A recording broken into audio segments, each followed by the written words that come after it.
شداد نے کہا، یہ تو آپ کو معلوم ہے کہ صلیبی یروشلم کے مسلمان باشندوں کا کتنا کچھ احترام کر رہے ہیں۔ وہاں سے مسلمان بیوی بچوں کو ساتھ لے کر بھاگ رہے ہیں۔ ہماری بیٹیوں کی آبرو لوٹی جا رہی ہے۔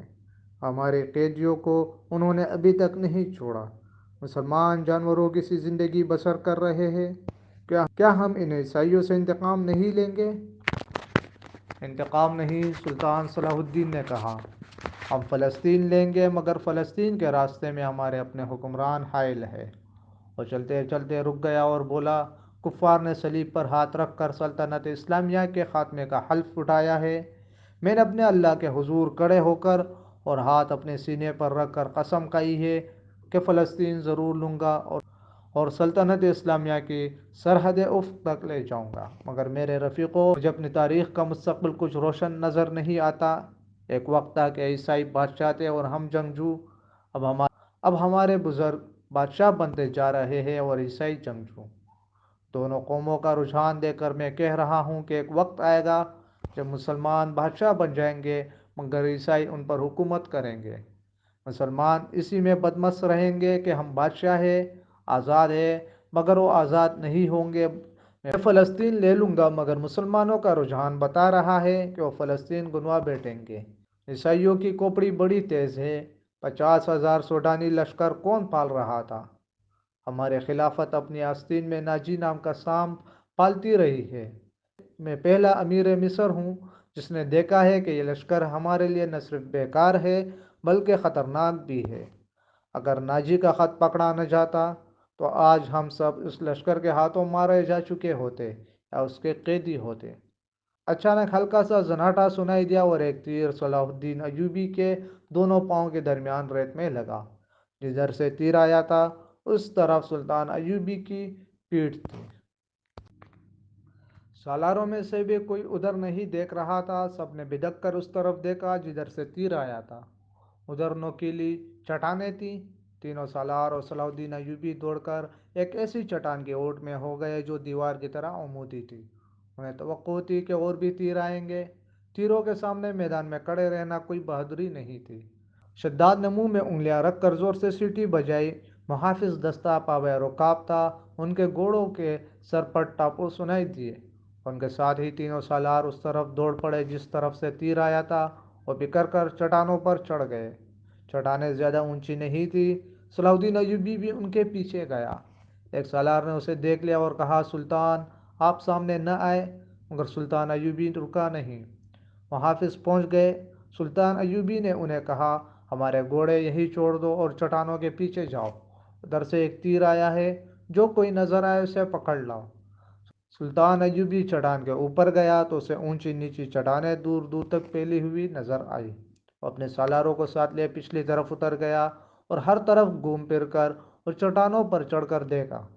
کسی انسان کا نشان تک نظر نہ آیا۔ محافظ چٹانی علاقے کے اندر، اوپر اور ادھر ادھر گھوڑے دوڑا رہے تھے۔ صلاح الدین ایوبی نیچے اتر کے وہاں گیا جہاں ریت میں تیر گڑا ہوا تھا۔ اس نے اپنے رفیقوں کو بلایا اور تیر پر ہاتھ مارا، تیر گر پڑا۔ سلطان ایوبی نے کہا، دور سے آیا ہے اس لیے پاؤں میں لگا ہے، ورنہ گردن یا پیٹھ میں لگتا۔ ریت میں بھی زیادہ نہیں اترا۔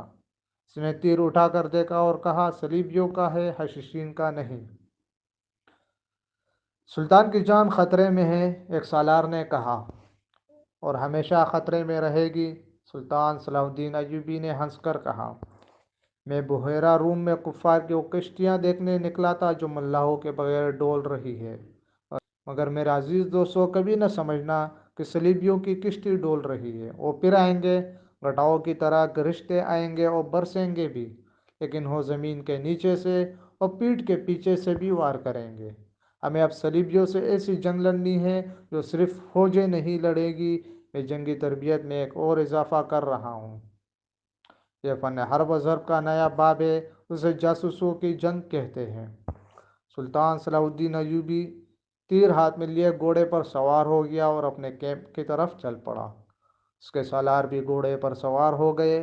ان میں سے ایک نے سلطان کے دائیں طرف اپنا گھوڑا کر دیا، ایک نے بائیں کو اور ایک نے اپنا گھوڑا اس کے بالکل پیچھے اور قریب رکھا۔ تاکہ کسی بھی طرف سے تیر آئے تو صلاح الدین ایوبی تک نہ پہنچ سکے۔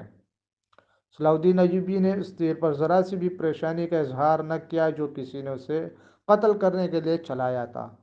اپنے رفیق سالاروں کو اپنے خیمے میں بٹھائے ہوئے وہ بتا رہا تھا کہ جاسوس اور شب خون مارنے والے دستے کس قدر نقصان کرتے ہیں۔ وہ کہہ رہا تھا، میں علی بن سفیان کو ایک ہدایت دے چکا ہوں، لیکن اس پر عمل درآمد نہیں ہو سکا، کیونکہ فوراً ہی مجھے اس حملے کی خبر ملی اور عمل درآمد درا رہ گیا۔ تم سب فوری طور پر یوں کرو کہ اپنے سپاہیوں اور اس کے عہدیداروں میں سے ایسے افراد منتخب کرو جو دماغی اور جسمانی لحاظ سے مضبوط اور صحت مند ہوں، باریک بین، دور اندیش، قوت فیصلہ رکھنے والے جان باز قسم کے آدمی چنو۔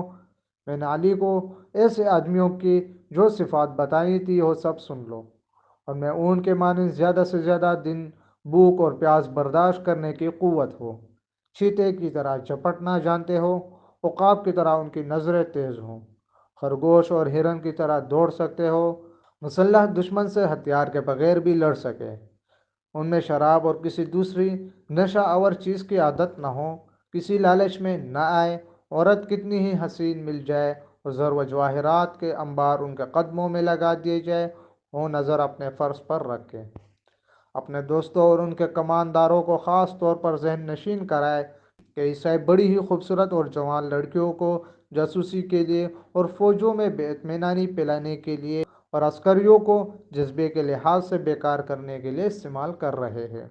میں نے مسلمانوں میں یہ کمزوری دیکھی ہے کہ عورت کے آگے ہتھیار ڈال دیتے ہیں۔ میں مسلمان عورت کو اس مقاصد کے لیے دشمن کے علاقے میں کبھی نہیں بھیجوں گا۔ ہم عصمتوں کے محافظ ہیں، عصمت کو ہتھیار نہیں بنائیں گے۔ علی بن سفیان نے چند ایک لڑکیاں رکھی ہوئی ہے، لیکن وہ مسلمان نہیں اور وہ عیسائی بھی نہیں، مگر میں عورت کا قائل نہیں۔ محافظ دستے کا کمانڈر خیمے میں آیا اور اطلاع دی کہ محافظ کچھ لڑکیوں اور آدمیوں کے ساتھ آئے ہیں۔ سلطان ایوبی باہر نکلا، اس کے تینوں سالار بھی تھے۔ باہر 5 آدمی کھڑے تھے جن کے لمبے چوکے دستارے اور ڈیل ڈول بتا رہی تھی کہ تاجر ہے اور سفر میں ہے۔ ان کے ساتھ 7 لڑکیاں تھیں، 7 جوان تھیں اور ایک سے ایک بڑھ کر خوبصورت۔ ان محافظوں میں سے ایک نے جو سلطان پر تیر چلانے والے کی تلاش میں گئے تھے بتایا تھا کہ انہوں نے تمام علاقہ چاند مارا، انہیں کوئی آدمی نظر نہیں آیا۔ دور پیچھے گئے تو یہ لوگ 3 اونٹوں کے ساتھ ڈیرا ڈالے ہوئے تھے۔